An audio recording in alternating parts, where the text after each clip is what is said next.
الحمد للہ رب العالمین والصلاة والسلام علی سید الانبیاء والمرسلین۔ الحمد للہ درس قرآن کی یہ نشست نمبر 272 ہے۔ اس سے پہلے سورہ العنکبوت کی آیت نمبر 22 تک درس دیا جا چکا ہے۔ آج انشاءاللہ تعالی سورہ العنکبوت کی آیت نمبر 23 سے درس کا آغاز ہوگا۔ یہ سورہ العنکبوت کا تیسرا رکوع ہے۔ اس میں اللہ رب العزت کا ارشاد پاک ہے، اعوذ باللہ من الشیطان الرجیم، بسم اللہ الرحمن الرحیم، والذین کفروا بآیات اللہ ولقائہ اولئک یئسوا من رحمتی من رحمتی وأولئک لهم عذاب علیم۔ اور جن لوگوں نے انکار کیا اللہ تعالیٰ کی آیات کا اور اس کی ملاقات کا، وہ لوگ مایوس ہو گئے ہیں میری رحمت سے، اور وہی لوگ ہیں جن کے لیے عذاب علیم ہے۔ اس سے قبل ذکر ہوا تھا اللہ کی وحدانیت کا، اور اس کی توحید پر جو ہیں وہ دلائل قائم کیے گئے تھے، اور اسی طرح حضرت سیدنا نوح علیہ السلام کا ذکر خیر بھی ہوا، اور حضرت ابراہیم علیہ السلام کا تذکرہ بھی ہوا۔ اب اس کے بعد یہاں یہ بتایا جا رہا ہے کہ جو لوگ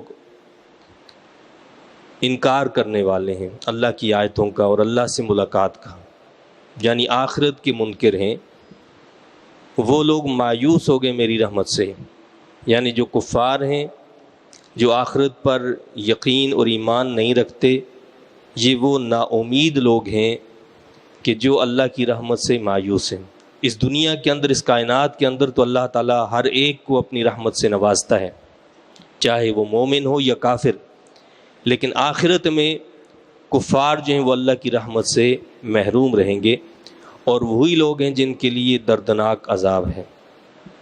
فما كان جواب قومه إلا أن قالوا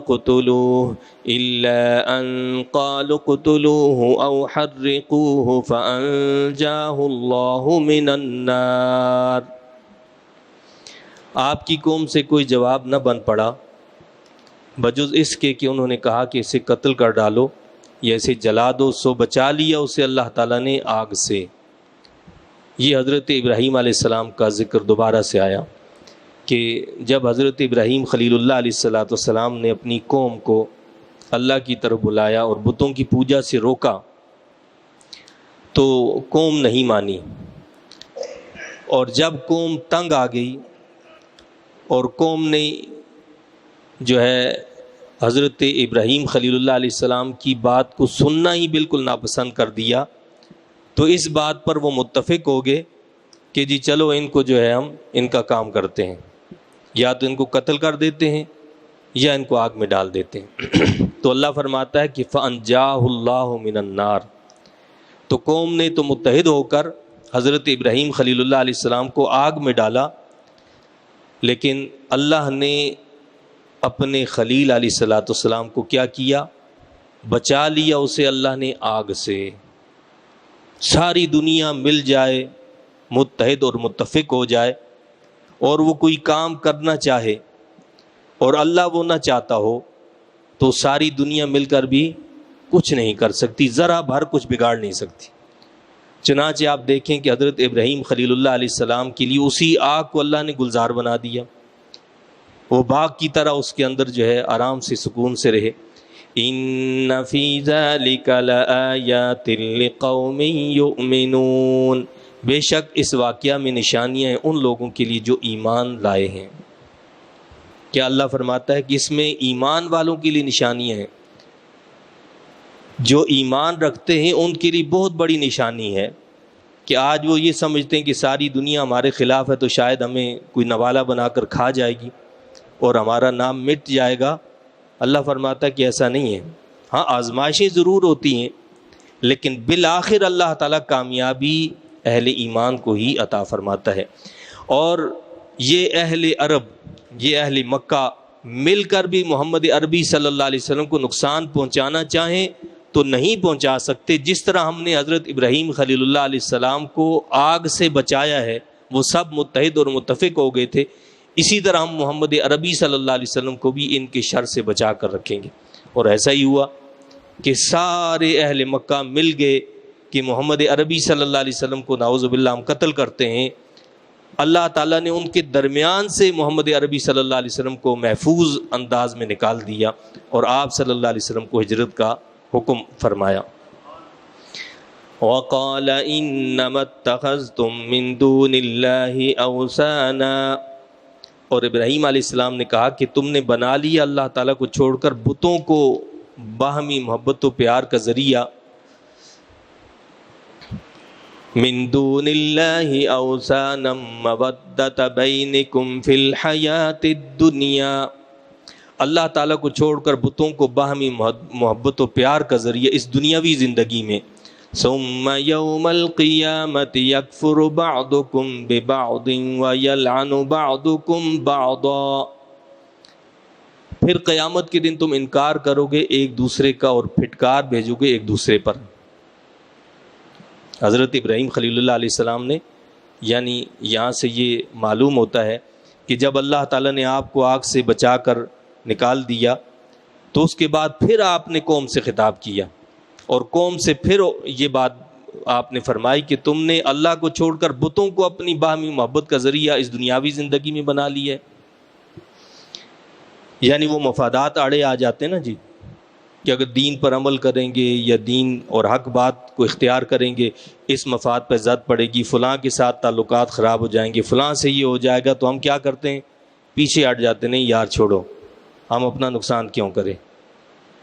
تو اہل ایمان کا جو طریقہ ہوتا ہے وہ یہ نہیں ہوا کرتا کہ وہ دنیاوی مفادات کے لیے، دنیاوی غرض کے لیے کیا کریں؟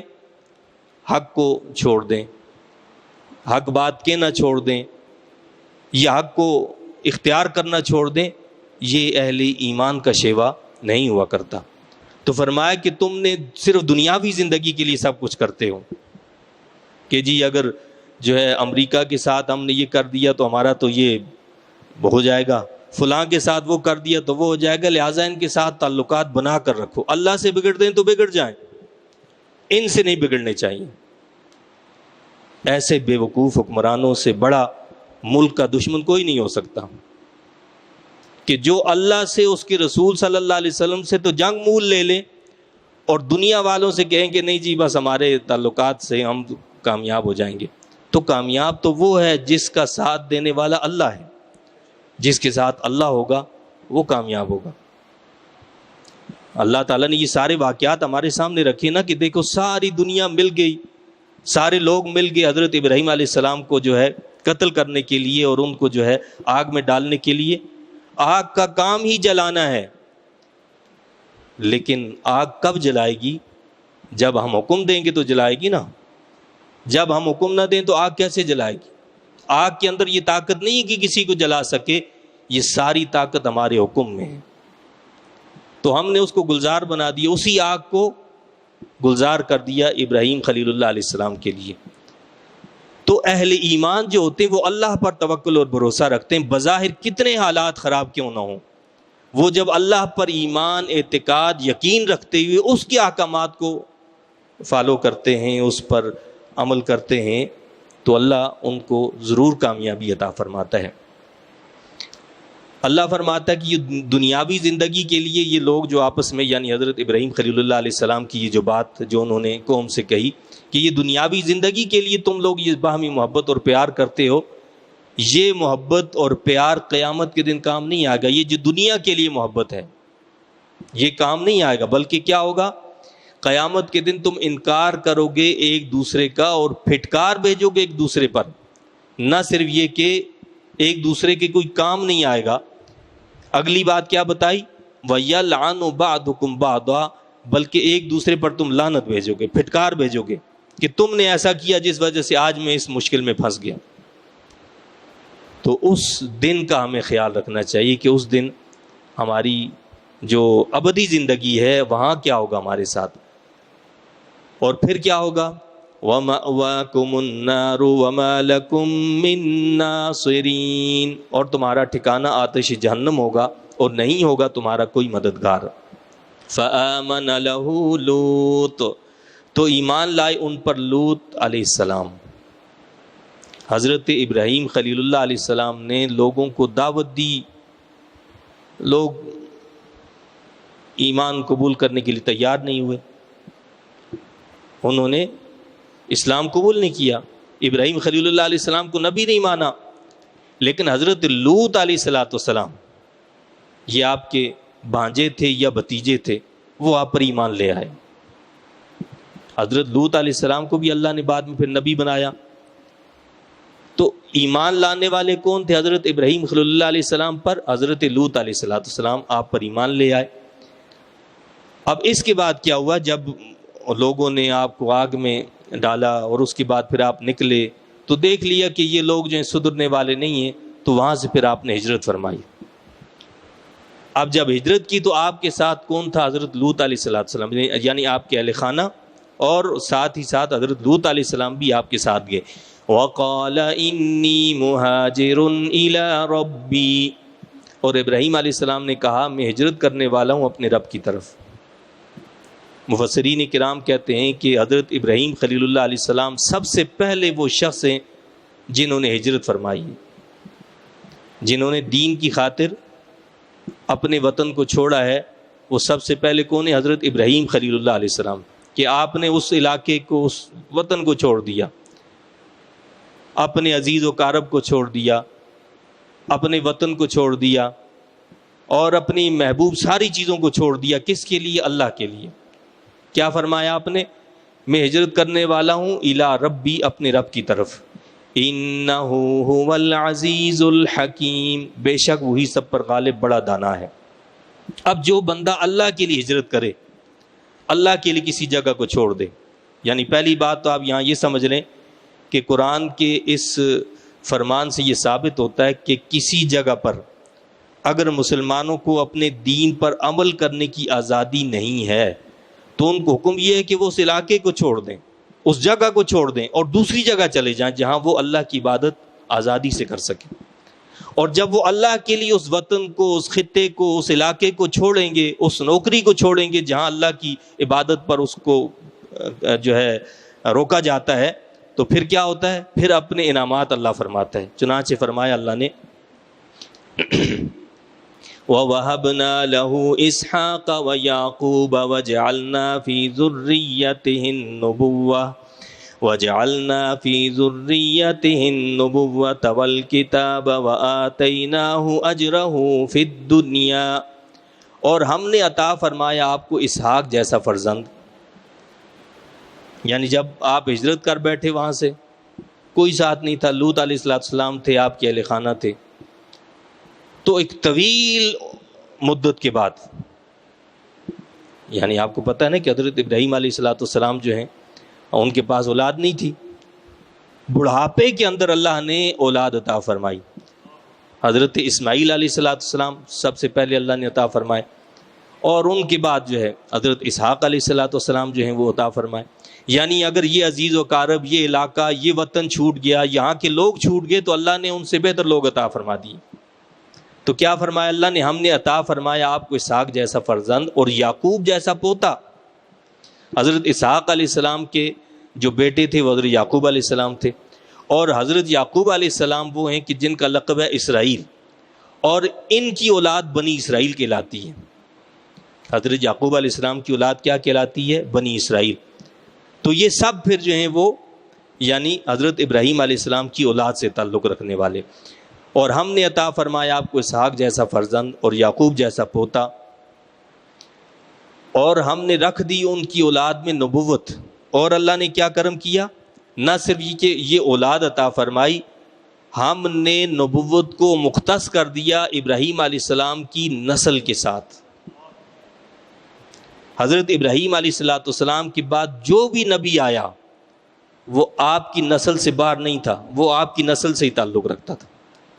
چنانچہ حضرت ابراہیم علیہ السلام کے بعد جیسے میں نے کہا کہ حضرت اسحاق علیہ السلام آپ کے بیٹے، اور پھر ان کے بیٹے حضرت یعقوب علیہ السلام، اور پھر انبیاء کرام علیہ السلام کی یہ طویل جو فہرست چلتی ہے بنی اسرائیل کی، یہ حضرت عیسیٰ علیہ السلام پر آ کر مکمل ہوتی ہے۔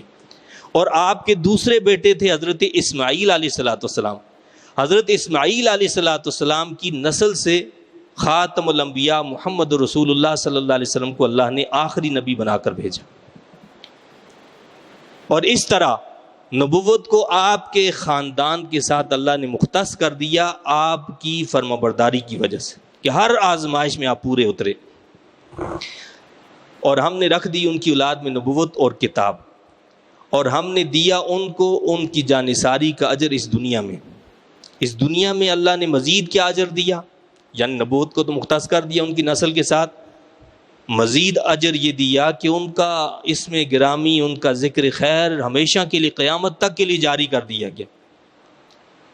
امت مسلمہ کو حکم ہے کہ ہر نماز میں جب وہ تحیات پڑھیں اس کے ساتھ درود ابراہیم علیہ السلام پر درود بھیجیں، ان کا ذکر خیر رکھا نہیں رکھا۔ اور ہمیں حکم دیا کہ جب ہم حج کریں تو وہ افعال ادا کریں جو حضرت ابراہیم خلیل اللہ علیہ السلام نے کیے تھے، کہ شیطان کو کنکریاں مارنی ہیں، اور ان کی زوجہ مطہرہ نے جو سعی کی تھی وہ پانی کی تلاش میں دوڑی تھیں، تو حکم دیا کہ یہ عمل بھی تم نے کرنا ہے، یہ تمہاری عبادت کا حصہ بنا دیا گیا، یہ اللہ نے حصہ بنا دیا، یہ دنیا میں اجر۔ وَإِنَّهُ فِي الْآخِرَةِ لَمِنَ الصَّالِحِينَ، اور بلا شبہ وہ آخرت میں صالحین کی زمرہ میں ہوں گے۔ وَلُوطًا إِذْ قَالَ لِقَوْمِهِ إِنَّكُمْ لَتَأْتُونَ الْفَاحِشَةَ۔ اب حضرت ابراہیم علیہ السلام کی بات حضرت لوط علیہ السلام کا تذکرہ آیا، جیسے میں نے پہلے ہی بتایا کہ حضرت لوط علیہ السلام ایمان لائے حضرت ابراہیم خلیل اللہ علیہ السلام پر، اور پھر اللہ تعالیٰ نے ایک طویل عرصے کے بعد حضرت لوط علیہ السلام کو بھی نبی بنا دیا۔ تو حضرت لوط علیہ السلام کو صدوم کے مقام پر بھیجا گیا، کہ یعنی آپ نے وہاں جو ہے قوم کو دعوت دینی ہے، اللہ کی طرف بلانا ہے۔ اب جب حضرت لوط علیہ السلام جو ہیں نبی بنائے گئے، آپ اس قوم میں گئے، تو اب اس کے بارے میں بتایا، اور ہم نے لوط کو رسول بنا کر بھیجا جب انہوں نے اپنی قوم سے کہا تم ایسی بے حیائی کا ارتکاب کرتے ہو، ما سبقکم بها من احد من العالمین، کہ نہیں پہل کی تم سے اس بے حیائی کی طرف کسی قوم نے دنیا بھر میں، یعنی اس قوم کی جو بے حیائی تھی، جو لوطی عمل تھا، لواطت کا عمل، یہ وہ پہلی قوم ہے کہ جو اس طرح کا عمل کرتی تھی۔ آپ نے ان کو بہت روکا، منع کیا کہ یہ تمہارا ایسا فعل ہے کہ جو اس کائنات میں تم سے پہلے کبھی کسی نے نہیں کیا، یہ جانوروں والا عمل، جانوروں والا فعل ہے۔ اَإِنَّكُمْ لَتَأْتُونَ الرِّجَالَ وَتَقْطَعُونَ السَّبِيلَ، کیا تم بدفعلی کرتے ہو مردوں کے ساتھ اور ڈاکے ڈالتے ہو عام راستوں پر؟ یعنی وہ ان کی کیا کرتوت تھے؟ ایک تو وہ بدفعلی کرتے تھے، دوسرا یہ تھا کہ وہ ڈاکے ڈالتے تھے راستوں پر، کوئی بھی مسافر آتا جاتا ہو ان پر ڈاکے ڈالتے تھے۔ وَتَأْتُونَ فِي نَادِيكُمُ الْمُنْكَرَ، اور اپنی کھلی مجلسوں میں گناہ کرتے ہو، کھلی مجلسوں میں وہ گناہ کرتے تھے، بے حیائی کا ارتکاب کرتے تھے۔ نادی کلبز کو کہتے ہیں، یہ کلبز جو ہوتے ہیں ان کو نادی کہتے ہیں۔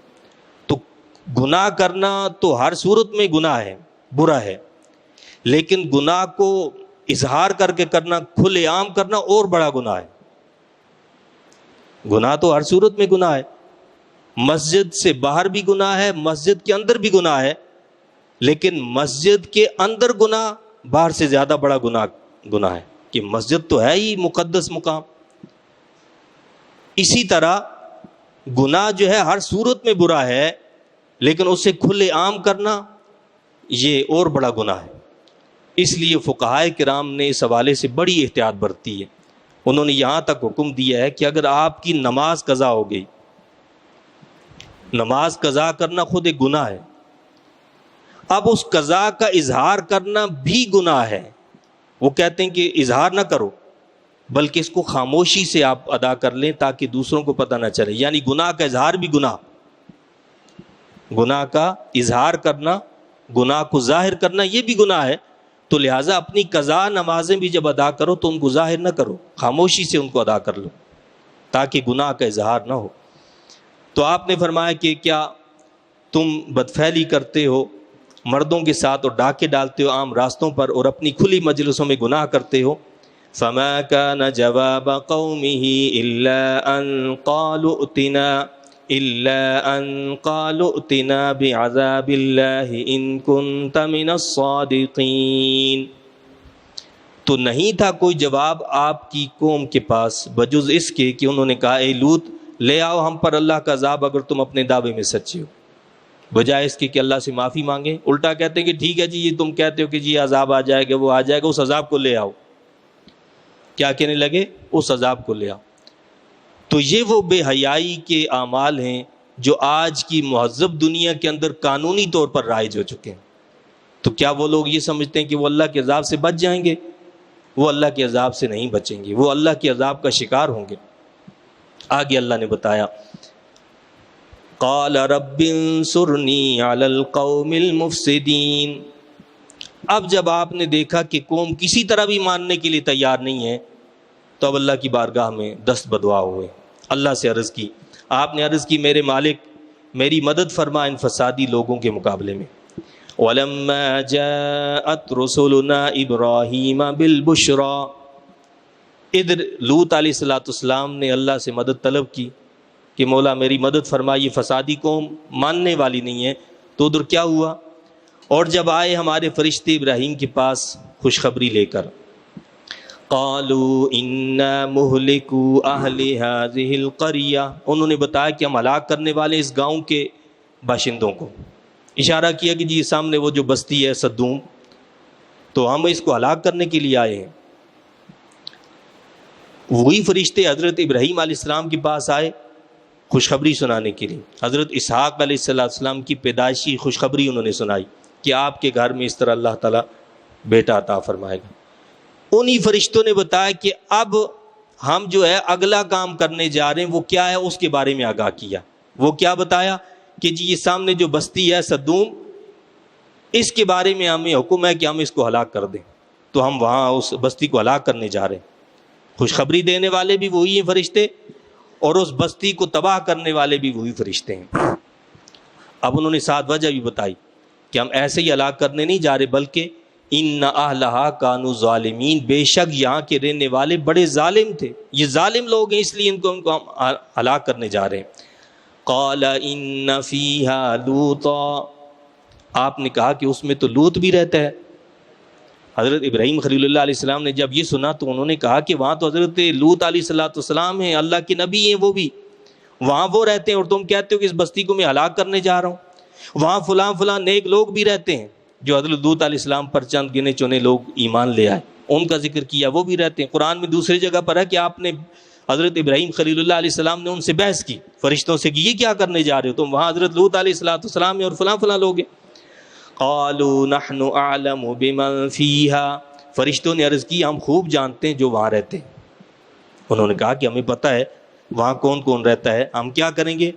لَنُنَجِّيَنَّهُ وَأَهْلَهُ إِلَّا امْرَأَتَهُ كَانَتْ مِنَ الْغَابِرِينَ، ہم ضرور بچا لیں گے اسے اور اس کے گھر والوں کو سوائے اس کی عورت کے. کیا فرمایا؟ فرشتوں نے کیا عرض کی کہ ہم بچا لیں گے ان کو. لَنُنَجِّيَنَّهُ، ہم ضرور بچا لیں گے. ذرا ایک اس طرف توجہ دیں آپ. فرشتے کہہ رہے ہیں ہم بچا لیں گے. بھئی فرشتے کون ہوئے بچانے والے؟ بچانے والا کون ہے؟ اللہ ہے. فرشتے کہہ رہے ہیں ہم بچا لیں گے. ہمارے بعض لوگ جو ہیں وہ ان چیزوں سے بدک جاتے ہیں، کہتے ہیں جی شرک ہو گیا کہ اگر یہ کہہ دیا کہ اللہ کے فلاں بندے نے بچا لیا تو فرشتے تو یہاں کہہ رہے ہیں کہ ہم نے بچایا ہے، ہم بچائیں گے ان کو. حالانکہ بچانے والا اللہ ہے. تو بھائی مجازی طور پر یہ کہہ دینا کہ فلاں نے بچایا ہے تو یہ کوئی شرک نہیں ہے. فرشتے خود کہہ رہے ہیں کہ ہم ان کو بچائیں گے، بچانے والا اللہ ہے، یہ ذریعہ اور سبب ہے. یہ کیا ہے؟ یہ ذریعہ اور سبب ہے. تو بہرحال انہوں نے کہا کہ ہم ضرور بچا لیں گے اسے اور اس کے گھر والوں کو سوائے اس کی عورت کے. ان کی جو بیوی ہے یعنی اس کو نہیں بچائیں گے. کیوں؟ کانت من الغابرین، وہ پیچھے رہ جانے والوں سے ہے، وہ آپ پر ایمان نہیں لائی ہے، اس لیے کیا ہوگا؟ اس کو ہم نہیں بچائیں گے. اس کو تباہ کر دیں گے۔ ایک تو یہاں یہ اندازہ کریں آپ کہ میاں بیوی زندگی گزارتے ہیں، جب ان کی ذہنی ہم آہنگی نہیں ہے، اس کے باوجود اس کے ساتھ زندگی گزارنا کتنا مشکل کام ہے۔ یہاں تعلیم یہ دی گئی ہے کہ حضرت لوط علیہ السلام اللہ کے نبی ہیں اور آپ کی بیوی کافرہ ہے، ایمان نہیں لائی ہے، لیکن پھر بھی زندگی گزار رہے ہیں اس کے ساتھ۔ کوئی طلاق ولاق نہیں ہے کہ جی طلاق دے دو چلو جی جان چھوٹے، اس کے باوجود زندگی گزار رہے ہیں۔ پریکٹیکلی ہمیں بتایا جا رہا ہے کہ جب شادی ہو جائے تو پھر ان چیزوں کو برداشت کرنا چاہیے۔ پھر کیا کرنا چاہیے؟ برداشت کرنا چاہیے۔ طلاق کو اللہ نے ناپسند کیا، اللہ کے رسول صلی اللہ علیہ وسلم نے ناپسند کی ہے، تو اب برداشت کرنا چاہیے۔ اتنا بڑا معاملہ کہ اللہ کے نبی ہیں وہ اور بیوی کافرہ ہے۔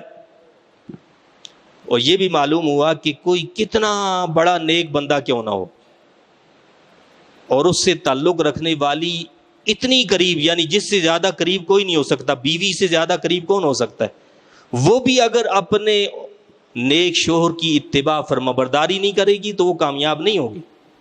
کامیاب کون ہوگا؟ جو ان کی اتباع اور پیروی بھی کریں گے۔ ہم کہتے ہیں جی وہ فلاں بزرگ جو ان کے ساتھ ہمارا تعلق رہا، یہ رہا ہے، اور زندگی ہماری تبدیل ہی نہیں ہوئی، ہم ویسے کے ویسے گناہ میں مبتلا ہیں، تو اس سے کوئی فائدہ نہیں ہوگا، اس تعلق کا کوئی فائدہ نہیں ہے۔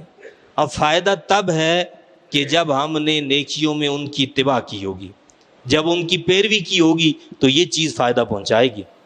لیکن ان کے عمل کچھ اور، ہمارے عمل کچھ اور، ان کا رخ کعبۃ اللہ کی طرف، ہمارا رخ یورپ کی طرف، اور پھر بھی ہم کہیں گے جی ہمارا تو فلاں بزرگ سے تعلق ہے، فلاں سے یہ، فلاں سے وہ ہے، اس کا کوئی فائدہ نہیں۔ فائدہ اسی صورت میں ہے کہ جب پوری کوشش کریں ہم ان کی اتباع اور پیروی کی۔ بے شک اس کے باوجود بھی ہم وہ مقام حاصل نہیں کر سکیں گے، لیکن اگر ہم نے نیکی میں ان کی اتباع اور پیروی کی اپنی کوشش کی ہے تو اللہ تعالیٰ ضرور ہمیں ان کے ساتھ ملا دے گا۔ پھر کیا ہوگا؟ اللہ تعالیٰ ضرور ان کے ساتھ ملائے گا۔ تو اللہ نے بتایا کہ اس طرح فرشتوں نے جواب دیا کہ ہم ان کو بچائیں گے اور ان کی بیوی جو پیچھے رہ جانے والوں سے۔ وَلَمَّا أَن جَاءَتْ رُسُلُنَا لُوطًا سِيءَ بِهِمْ وَضَاقَ بِهِمْ ذَرْعًا وَقَالُوا لَا تَخَفْ وَلَا تَحْزَنْ، اور جب آئے ہمارے فرشتے لوط علیہ السلام کے پاس، ابراہیم علیہ السلام سے ہوتے ہوئے حضرت لوط علیہ السلام کے پاس آئے تو بڑے غمزدہ ہوئے ان کی آمد سے۔ یعنی یہ مطلب نہیں کہ حضرت لوط علیہ السلام مہمانوں کے آنے سے غمزدہ ہو گئے، بلکہ مقصد غمزدہ اس لیے ہوئے کہ یہاں تو مہمانوں کو دیکھ کر یہ خبیث لوگ جو ہیں دوڑ آتے ہیں، بے حیائی کرتے ہیں، تو میرے مہمانوں کو یہ کے ساتھ بے حیائی کریں گے، تو آپ غمزدہ ہوئے، دل تنگ ہونے لگا، تو بڑے غمزدہ ہوئے ان کی آمد سے اور دل تنگ ہوئے، اور انہیں پریشان دیکھ کر فرشتوں نے کہا، انسانی شکل میں تھے تو توجہ اس طرف نہیں گئی، تو آپ کو یہ پریشان دیکھ کر فرشتے بول پڑے، انہوں نے کہا نہ خوف زدہ ہو اور نہ رنجیدہ خاطر، یعنی آپ کو غم زدہ ہونے کی ضرورت نہیں ہے۔ اِنَّا مُنَجُّوكَ وَأَهْلَكَ إِلَّا امْرَأَتَكَ كَانَتْ مِنَ الْغَابِرِينَ، ہم نجات دینے والے تجھے، یہاں پھر دیکھیں آپ فرشتے کیا کہہ رہے ہیں، اِنَّا مُنَجُّوكَ، ہم تجھے نجات دینے والے ہیں۔ نجات دینے والا تو اللہ ہے، لیکن وہ کہہ رہے ہیں کہ ہم تجھے نجات دینے والے ہیں اور تیرے کنبے کو سوائے تمہاری بیوی کے وہ پیچھے رہ جانے والوں میں ہے۔ إِنَّا مُنزِلُونَ عَلَىٰ أَهْلِ هَٰذِهِ الْقَرْيَةِ رِجْزًا مِّنَ السَّمَاءِ بِمَا كَانُوا يَفْسُقُونَ، بے شک ہم اتارنے والے اس بستی کے باشندوں پر عذاب آسمان سے، اس وجہ سے کہ وہ نافرمانیاں کیا کرتے تھے۔ وَلَقَدْ تَرَكْنَا مِنْهَا آيَةً بَيِّنَةً لِقَوْمٍ يَعْقِلُونَ، اور بے شک ہم نے باقی رہنے دیے اس بستی کے کچھ واضح آثار ان لوگوں کی عبرت کے لیے جو عقل مند ہیں۔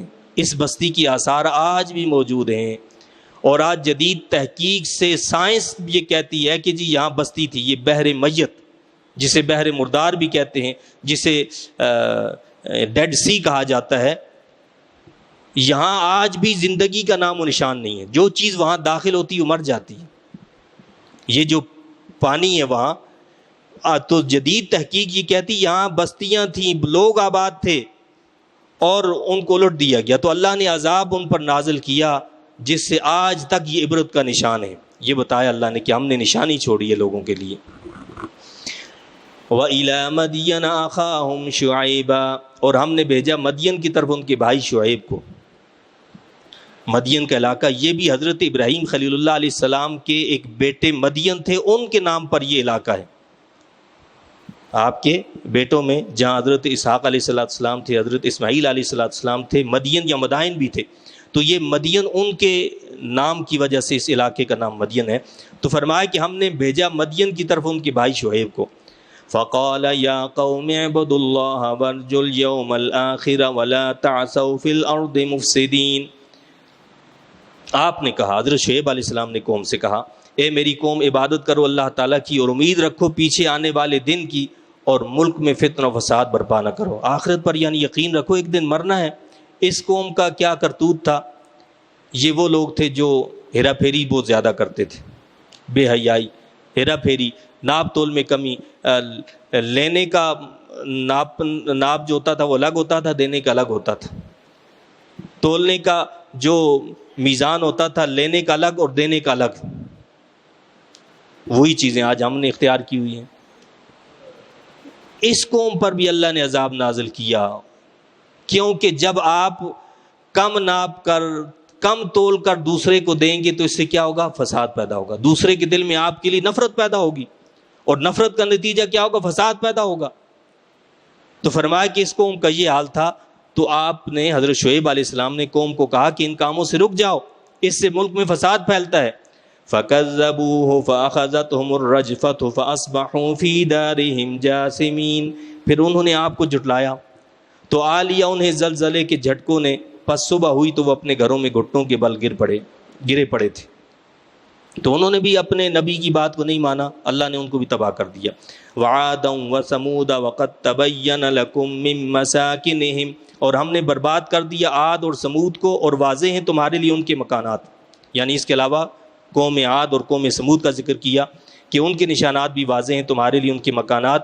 وَزَيَّنَ لَهُمُ الشَّيْطَانُ أَعْمَالَهُمْ فَصَدَّهُمْ عَنِ السَّبِيلِ وَكَانُوا مُسْتَبْصِرِينَ، اور آراستہ کر دیا تھا ان کے لیے شیطان نے ان کے برے عملوں کو، اور روک لیا انہیں راہ راست سے، حالانکہ وہ اچھے بھلے سمجھدار تھے، دنیا کے لیے بڑی عقل رکھتے تھے، لیکن دین کے معاملے میں بالکل بے وقوف تھے۔ سمجھدار لوگ تھے، لیکن وہ بھی اللہ کے نبیوں کی بات کو تسلیم کرنے کے لیے تیار نہیں ہوئے۔ وَقَارُونَ وَفِرْعَوْنَ وَحَامَانَ، اور ہم نے ہلاک کر دیا قارون، فرعون اور حامان کو، ان کا تذکرہ پیچھے گزر چکا۔ وَلَقَدْ جَاءَهُم مُوسَىٰ بِالْبَيِّنَاتِ فَاسْتَكْبَرُوا فِي الْأَرْضِ وَمَا كَانُوا سَابِقِينَ، اور بلا شبہ تشریف لائے ان کے پاس موسیٰ روشن دلیلوں کے ساتھ، پھر بھی وہ غرور و تکبر کرتے رہے زمین میں، اور وہ ہم سے آگے بڑھ جانے والے نہ تھے۔ فَكُلًّا أَخَذْنَا بِذَنبِهِ، اللہ فرماتا ہے پس ہر سرکش کو ہم نے پکڑا اس کے گناہ کے باعث۔ فَمِنْهُمْ مَنْ أَرْسَلْنَا عَلَيْهِ حَاصِبًا، پس ان میں سے بعض پر ہم نے برسائے پتھر۔ وَمِنْهُمْ مَنْ أَخَذَتْهُ الصَّيْحَةُ، اور ان میں سے بعض کو آ لیا شدید کڑک نے۔ وَمِنْهُمْ مَنْ خَسَفْنَا بِهِ الْأَرْضُ، اور بعض کو ہم نے غرق کر دیا زمین میں۔ وَمِنْهُمْ مَنْ أَغْرَقْنَا، اور بعض کو ہم نے دریا میں ڈبو دیا۔ وَمَا كَانَ اللَّهُ لِيَظْلِمَهُمْ وَلَكِنْ كَانُوا أَنفُسَهُمْ يَظْلِمُونَ، اور اللہ تعالیٰ کا یہ طریقہ نہیں کہ وہ ان پر ظلم کرے، بلکہ وہ اپنی جانوں پر ظلم ڈھاتے رہے تھے۔ اللہ خود ظلم نہیں کرتا ہے، لوگ خود اپنے آپ پر ظلم کرتے ہیں تو نتیجتاً ان کو ہلاک کیا جاتا ہے۔ مَثَلُ الَّذِينَ اتَّخَذُوا مِن دُونِ اللَّهِ أَوْلِيَاءَ كَمَثَلِ الْعَنكَبُوتِ، ان نادانوں کی مثال جنہوں نے بنا لی اللہ تعالیٰ کو چھوڑ کر اور دوست مکڑی کی سی ہے۔ اتخذت بیتا، اس نے جالے کا گھر بنایا۔ وَإِنَّ أَوْهَنَ الْبُيُوتِ لَبَيْتُ الْعَنكَبُوتِ، اور تم سب جانتے ہو کہ تمام گھروں سے کمزور ترین مکڑی کا گھر ہوا کرتا ہے۔ لَوْ كَانُوا يَعْلَمُونَ، کاش وہ بھی اس حقیقت کو جانتے۔ یہ دنیا کے سارے سہارے، کسی قوم کا سہارا لے لیں، کسی لیڈر کا سہارا لے لیں، کسی بڑی سے بڑی ایٹمی طاقت کا سہارا لے لیں، اللہ ان سب کے بارے میں کیا فرماتا ہے؟ ان کی مثال لبیت العنکبوت ہے، مکڑی کے جالے کی حیثیت ہے ان کی۔ اور مکڑی کے جالے میں کون پھنستا ہے؟ مکھی۔ جو مکھی کی طرح حرص رکھنے والے وہ دنیا میں پھنس جاتے ہیں. وہ یہ سمجھتے ہیں کہ یہ دنیا کی طاقتیں بڑی طاقتور ہیں جی، یہ ہمیں بچا لیں گی. اللہ فرماتا ہے کہ مکڑی کا جو جالا ہے اس کو تم سمجھتے ہو، پھونک بھی مارو تو وہ ٹوٹ جاتا ہے. یہ سارے دنیا کے جتنے بھی سہارے ہیں یہ مکڑی کے جالے کی طرح ہیں، ان کی اتنی حیثیت بھی نہیں ہے. ان اللہ یعلم ما یدعون من دونہ من شیء، یقیناً اللہ تعالیٰ جانتا ہے جس چیز کو وہ پوچھتے ہیں اس کو چھوڑ کر. وَهُوَ الْعَزِيزُ الْحَكِيمُ، اور وہی سب پر غالب حکمت والا ہے. وَتِلْكَ الْأَمْثَالُ نَضْرِبُهَا لِلنَّاسِ، اور یہ مثالیں ہم بیان کرتے ہیں لوگوں کو سمجھانے کے لیے. وَمَا يَعْقِلُهَا إِلَّا الْعَالِمُونَ، اور نہیں سمجھتے انہیں مگر اہل علم. سمجھے گا وہی جو علم رکھتا ہوگا، جو ان کی طرف توجہ دے گا. خلق اللہ السماوات والارض بالحق، پیدا فرمایا ہے اللہ تعالیٰ نے آسمانوں اور زمین کو حق کے ساتھ. ان فی ذلک لآیۃ للمؤمنین، بے شک اس میں اس کی قدرت کی نشانی ہے ایمان والوں کے لیے. اس طرح الحمدللہ 20واں پارہ مکمل ہوا. اللہ تعالیٰ ہمیں اس قرآن کریم کی تعلیمات کو سمجھنے کی اور اس پر عمل کی توفیق عطا فرمائے. ماہ رمضان مبارک کی آمد ہے. بس مختصر سی بات اس حوالے سے اللہ کے نبی صلی اللہ علیہ وسلم نے فرمایا ہے، یہ صحیح ابن خزیمہ کی حدیث نمبر 1887 ہے. فرمایا کہ یہ وہ ماہ مقدس ہے جس کا پہلا حصہ رحمت ہے، دوسرا حصہ مغفرت کا ہے. پہلا عشرہ رحمت کا، دوسرا مغفرت کا، تیسرا جہنم سے خلاصی، جہنم سے آزادی کا ہے. اور پھر فرمایا کہ جو اس مہینے میں اپنے غلام کے کام میں نرمی کرے اللہ تعالیٰ اس کی مغفرت فرما دے گا اور جہنم سے آزاد کر دے گا. یعنی رحمت کا مہینہ ہے، اللہ کی رحمتیں نازل ہوتی ہیں تو تم بھی اللہ کی مخلوق کے ساتھ رحمت کا معاملہ کرو، ان کے ساتھ نرمی کرو، اپنے ملازمین کے ساتھ، اپنے غلاموں کے ساتھ، اپنے خادموں کے ساتھ. اللہ کے حبیب علیہ السلام نے فرمایا کہ جو ان کے ساتھ نرمی کرے گا اس مہینے میں اللہ اس کی گناہوں کو معاف کر دے گا. نہ صرف گناہوں کو معاف کرے گا، اسے جہنم سے آزاد کر دے گا. اور اگلی چیز جو اللہ کے حبیب علیہ السلام نے فرمائی اسی میں صحیح ابن خزیمہ میں ہے کہ اس ماہ میں 4 چیزوں کی کثرت کا حکم دیا ہے کہ یہ 4 چیزیں ایسی ہیں جن کی کثرت کرنی چاہیے. ان میں سے 2 چیزیں ایسی ہیں فرمایا کہ جن سے تم رب کو راضی کر سکتے ہو. 2 چیزیں کیا ہیں جن سے تم رب کو راضی کر سکتے ہو؟ وہ کیا ہیں؟ ایک کلمہ طیبہ اور دوسرا استغفار. کہ کلمہ طیبہ کا کثرت سے ورد کرو اور استغفار کا کثرت سے ورد کرو اس مہینے میں. ان 2 چیزوں کی کثرت کا حکم دیا ہے. اس سے کیا ہوگا؟ تم سے تمہارا رب راضی ہو سکتا ہے، وہ راضی ہو جائے گا تم سے، استغفار اور کلمہ طیبہ. اور پھر فرمایا کہ اور 2 چیزیں ایسی ہیں کہ تم ان سے بے نیاز نہیں ہو سکتے. وہ کون سی ہیں؟ ایک اس مہینے میں اللہ سے جنت کا سوال کرتے رہو، اللہ سے جنت کا سوال کرتے رہو. اور دوسری چیز یہ کہ اللہ سے جہنم کے عذاب سے پناہ مانگو کہ یا اللہ ہمیں جہنم کے عذاب سے بچا کر رکھنا. یہ 4 چیزیں جو ان کی کثرت کا حکم دیا کہ اس مہینے میں کثرت سے یہ کام کرنا ہے. کلمہ طیبہ کثرت سے پڑھنا ہے، استغفار کثرت سے پڑھنا ہے، اور اللہ سے جنت کا سوال کرنا ہے، اور جہنم سے اللہ کی پناہ مانگنی ہے کہ یا اللہ ہمیں جہنم سے بچا کر رکھنا. یا اللہ ہم سب کو جہنم سے بچانا، جنت کا ہمیں مستحق بنانا، اور ہمیں اپنے تائبین سچی توبہ کرنے والے بندوں میں شامل رکھنا.